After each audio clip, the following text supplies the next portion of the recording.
Hello, Bill Gross. How you doing? I'm doing fine. This is the inaugural Estate Talks podcast, and I'd like to start by introducing Bill Gross, whose leadership in probate real estate has brought in much needed attention to this area of estate administration. Bill, among other things, is a realtor, he's licensed in California. He is an investor, and most importantly, in my mind, he is a teacher. He's brought awareness to the peculiarities of probate real estate, and this is certainly one reason why we want to talk to Bill. Bill is moderator of the Facebook group Probate Experts and the host of Probate Weekly Podcast.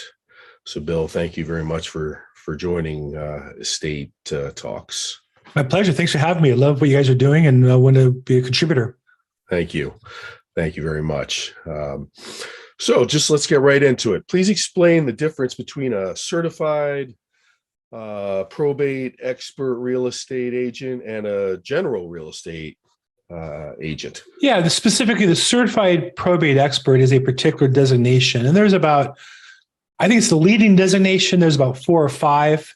But that particular one, and I have actually 5. And if there's other ones, I'm glad to find out about them. But there's a number of them. And I think that most of them are by companies that try to create some sort of intellectual property to get people to use their product. The CPE designation, it's Chad Corbett's the coach. He founded the company Probate Mastery, I want to say 3 or 4 years ago. I'd taken his training before there. He really focuses on where you come from and being of service to the family. And that's why it lined up so well with Executorium. For my money, the other companies, for the most part, to me, are about marketing and how to get listings from families and how to kind of approach them versus really how to service them and how to solve their problems.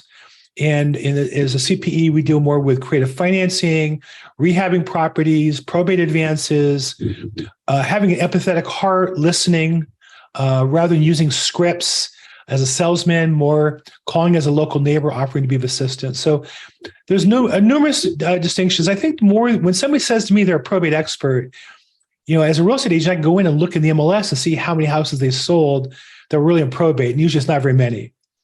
So usually the more I find they emphasize their expertise, the more they have to talk about it, the less they are. I always feel like I'd rather you discover my expertise when you meet me. And if it doesn't come across when you meet me, then shame on me for not being good enough at my job. So again, the designation is nice, and I have several, and I have one on my email. But I think more importantly, that if you're an executor, you really want to ask questions and make sure the person is focused on solving your problems and being a resource for you. Executorium loves the especially the piece about having the empathetic approach. Being an executor is a very difficult position to be in. Some estates more difficult than others. Some executor duties, all executor duties are different and have their own peculiar idiosyncrasies and challenges. So that really resonates with us, and that's one of the reasons why we wanted to talk to you today. So how are probate listings different? Well, they vary from not very different to a whole different world, right? Sometimes a probate, if there's particularly there's only one heir, the executor, there's no disagreement, there's no argument. I say the paperwork's a little different for the most part. Now, sometimes an executor, depending on the state they're in, needs legal services. For example, in California, particularly if you're out of state, the state's not going to give you the same authority as if you lived here. So you're going to need somebody to stand up to get the full authority or to get bonded. If you at least can meet those standards, then again, it's not very different. But if you can't, then you're going to have a rough ride. So I would say that a probate transaction can range from, it's fairly routine. And I would say to people, it's not a problem until it's a problem, right? For example, it's clear sailing, and all of a sudden out of the blue, an heir pops up who says, "Hey, I'm so the decedent's long lost, unknown son by another marriage before you." And now you have a not just a contest to the heirship, which may or may not be legitimate, but now you're facing litigation. And so I think it's really important that if you're going to go through the process, like anything else, you're going to do it properly. You know, the most states have certain laws. You have to file, you have to wait a certain number of days, then you get the authority. You want to move through those as quick as you can, because the longer you take, the more chance you give for conflict to arise. Even if, and I find this all the time also, there's 2 or 3 siblings, heirs, all on the same page, day one. If once it goes past a certain point, it's kind of like, you know, keeping food in the refrigerator. At some point, what was a delicious meal, and the next day might be exciting leftovers, you know, at a certain point in time becomes smelly and stinky. And that can be a probate where siblings start to fight.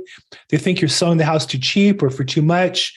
And next thing you know, they're luring up and you're spending tens of thousands of dollars in a civil war. So I always advise people that it might be simple now, and that's great, and just execute quickly and get it done, because what you don't want to do is wait around for problems to follow you.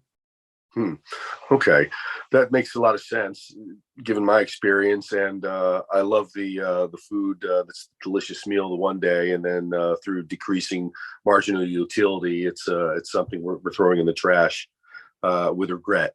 And this is a process to be undertaken without regret as much as possible. It has its challenges. So anyone that can whisper in your ear with some knowledge and some context to help you see that through in that way, we're all for it. I might note that Executorium is working very hard to bring to the fore mediation. We find that mediation can avoid a lot of costs and relationship loss. So that is something for all executors to be aware of as an off-ramp, possibly prior to litigation. I just wanted to give one opportunity to you to talk about what should executors be aware of in the sale of real property and probate. You kind of went into that briefly, but is there something that kind of rings a bell that you'd like to speak to, Bill? Yeah, I think that the thing that I always tell people is try to stay in your lane. You know, for example, I don't pretend to be the expert in selling a $4 million luxury home. Now, frankly, it's not that different than selling houses, but often the seller wants to feel as though they're getting a concierge experience. And I just don't offer that at that price point. There are people who do and spend a lot of money on it. I think a lot of it's hype. But what I will say is that if you're inheriting a property, if it's vacant, particularly if it's in a bad income area, the longer it sits, the more risks you have. I literally had last week a lady who 2 weeks ago said no problems, and a week later she's calling me because why? The house got broken into. Now she has squatters. And so it went from no problem to all of a sudden she's got a major problem. On the other side of that, I see more sophisticated heirs who say, well, I inherited this property and I'm going to get into the fix and flip business. I'm going to fix it up. You know, it's worth $400,000, but somehow magically, if I spend $20,000, it'll be worth $500,000. And so what I say to people is, you know, I stay in my lane. I don't do that because I know that you can't get more than $1 for each dollar you put in a property. There's a great resource, Remodeling Magazine, which is online. And you can search in any region, any state in America, different remodeling projects or different rehab projects, what it costs on average and what the return in terms of investment is. And what you're going to find is, other than clean up and clean out, which is important, there's probably nothing you can do that by adding $1 of investment, you'll get more than $1 of return. And worse, I find families that try that, for the last 2 years, everything you did made money. If you tried to rehab a house 2 years ago and it took you 6 months, the house went up in value 20% in 6 months if you did nothing. So you look like a genius. Today, that's not the case. And by leaving it vacant for an extra 3 or 6 months, you've got taxes due, maybe a loan payment, the risk of somebody breaking into the property, all for probably you're not going to get more money than you spend on it, in my experience. So I would really advise people to stay in your lane and take the good, sure victories. But I don't think that the largest asset of your life is the right thing to be gambling with. that somehow now here's a new business you're going to get into. I think that fixing and flipping is a good business. If you want to do it, sell the property, take some of the money and invest that, and find good partners to work with and learn. But to inherit a property and then start a fix and flip business, I've just seen that not work over and over again. Okay, good advice. What would you can put yourself in the executor's shoes for a minute, Bill. What would you ask a real estate agent, a realtor, when you are looking for someone to help you move real property in an estate and looking for someone to sell the home from an estate? How would you interview somebody in a realtor candidate spot? Well, the first thing is always look at their track record. Ask them to send you a list of similar properties they've sold. I think we expect them to sold a lot more, but oftentimes even a couple, and they can show you the property, give the name of the seller for references, I think is really important and overlooked. I think second of all, if you're talking about somebody who works in the probate space, a name of an attorney or two that you work with would be a great reference as well. I find that asking your attorney for reference is often a mistake because most attorneys do very few, and then they end up now referring you the only realtor maybe that they know. And so I would say do your own research on that, because the fees you're going to pay the realtor about as much, if not more, than you're going to pay the attorney when it's all said and done. So I would say track record. I would look for references from people that you work with would be the most important way to find somebody. And I think also, you want to have your own feelers and sense about this. Every case is different. If somebody came to me and said, "Hey, Bill, we inherited a showpiece $6 million house in Bel Air, and really we just want to buff it up and sell it, but we want to have a beauty pageant style marketing program with every realtor in town to come see it," I'd say, to be honest with you, I'm glad to do it. And I don't think anybody's going to get you any more money. But if you want all that fluff, there's other people to give you that fluff. But I think that each case is different, each property is different, each neighborhood's different, each situation is different, and the list of services you're going to need is different. And so there are real estate agents who do a good job just selling property, and there's others like me who, you might need a trash out company, an estate sale company, a storage company, a moving company. Who's going to sell the antiques? Who's going to sell the guns? Who's going to sell the collectibles? And manage all that and give you an accounting of it, maybe advance the money for you.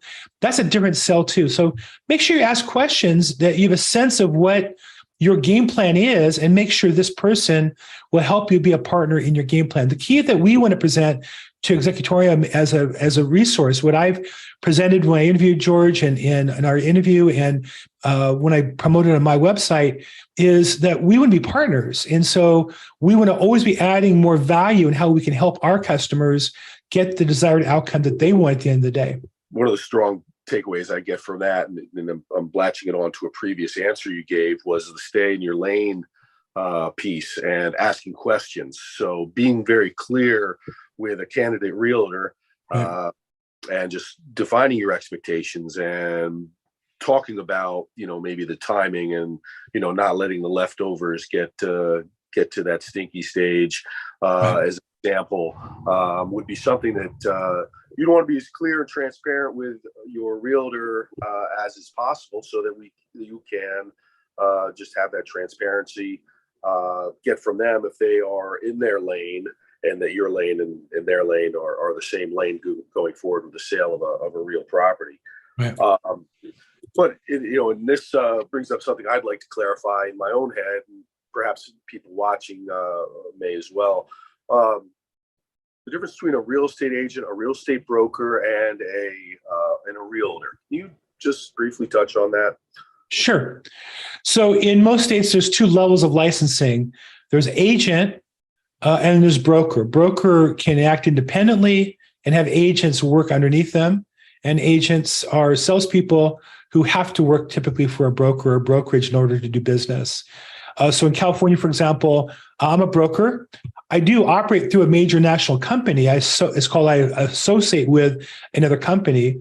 I could broker on my own. I have, but I find being a broker with a large company gives me the best of both.